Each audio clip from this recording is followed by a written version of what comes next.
Cinema ತುಂಬ ಅದ್ಭುತವಾಗಿ ಬಂದಿದೆ ಅನ್ನೋದು ಈ ಜನರ ಮುಖದಲ್ಲಿ ಕಂಡಂಥ ಮಂದಹಾಸವೇ ಸಾಕ್ಷಿ. ಚಂದ್ರಹಾಸ ಹೇಗಾಗಿದೆ ಅಂತ ಮುಖದಲ್ಲಿರುವ ಮಂದಹಾಸವೇ. ಆದರೆ ಇಡೀ ಸಿನಿಮಾವನ್ನು ಕಂಡಾಗ ಈ ಸಮಾಜಕ್ಕೆ ಒಂದು ಅದ್ಭುತವಾದ ಸಂದೇಶವನ್ನು ಕೊಡ್ತದೆ. ಒಬ್ಬ ಭಿಕ್ಷುಕನಾಗಿದ್ದಂಥ ಹುಡುಗ ಒಂದು ಕುಂತಳ ಸಾಮ್ರಾಜ್ಯದ ಮಹಾರಾಜನಾಗುವುದಕ್ಕೆ ಯಾವ ರೀತಿಯಾದಂಥ ಹೋರಾಟ ಮಾಡ್ತಾನೆ, ಎಷ್ಟು ಕಷ್ಟಪಡ್ತಾನೆ ಎನ್ನುವುದು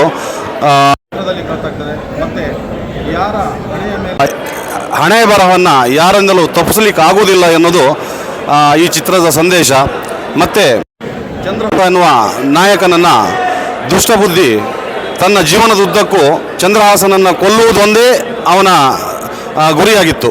ಅಂಥ ದುಷ್ಟಬುದ್ಧಿಯ ವಿರುದ್ಧವಾಗಿ ಎಲ್ಲೂ ಕತ್ತಿ ಎತ್ತದೆ, ಯಾವ ರಕ್ತಪಾತವನ್ನು ಮಾಡದೆ ಪ್ರೀತಿಯಿಂದಲೇ ತನ್ನ ಮಾವನನ್ನು ಗೆದ್ದು ಸಂಬಂಧವನ್ನು ಗಟ್ಟಿಗೊಳಿಸಿಕೊಂಡಂಥ ಚಂದ್ರಹಾಸ ಬಹುಶಃ ಸಂಬಂಧಗಳು ಹೇಗಿರಬೇಕನ್ನೋದಕ್ಕೆ ಒಂದು ಒಳ್ಳೆ ಉದಾಹರಣೆ ಆಗ್ತಾನಂತ ನನ್ನ ಭಾವನೆ.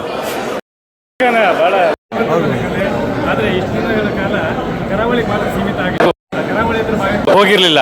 ಆದರೆ ಈ ಸಿನಿಮಾದ ಮೂಲಕ ಕರ್ನಾಟಕದ ಮನೆ ಮನೆಗೆ ಯಕ್ಷಗಾನ ಹೋಗ್ತಾ ಇದೆ.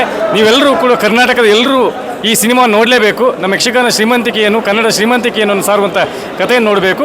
ಒಂದು ಲೈನಲ್ಲಿ ವೀರಚಂದ್ರಹಾಸದ ಬಗ್ಗೆ ಹೇಳುವುದಾದರೆ, ಝೀರೋಯಿಂದ ಹೀರೋ ಆದವರೆಲ್ಲರೂ ಕೂಡ ವೀರಚಂದ್ರಹಾಸರೇ. ರವಿ ಬಸ್ರೂರಿನ ಬದುಕಿನ ಕಥೆ ಕೂಡ ಹಾಗೇ ಇದೆ ಅಂತ ಅವರು ಒಂದು ಈ ಯಕ್ಷಗಾನ ಒಂದು ಕಥೆಯನ್ನು ಮಾಡಿದ್ದಾರೆ. ನೀವೆಲ್ಲರೂ ಇದನ್ನು ನೋಡಿ ನಿಮ್ಮ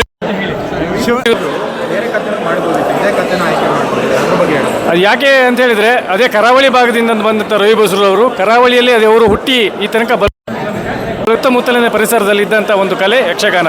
ಆದರೆ ಕೂಡ ಯಾರು ಕೂಡ ಈ ತನಕ ಯಕ್ಷಗಾನ ಕಲೆಯನ್ನು ವಿಶ್ವಗಾನಕ್ಕೆ ಒಪ್ಪಿಸುವಂಥ ಈ ರೀತಿಯ ಸಿನಿಮಾ ರೀತಿಯಲ್ಲಿ ಒಂದು ಪ್ರಯತ್ನವನ್ನು ಯಾರೂ ಮಾಡಿರಲಿಲ್ಲ. ಆದರೆ ರವಿ ಬಸ್ರೂರು ಮೊಟ್ಟ ಮೊದಲಾಗಿ ಪ್ರಯತ್ನ ಮಾಡಿದ್ದಾರೆ.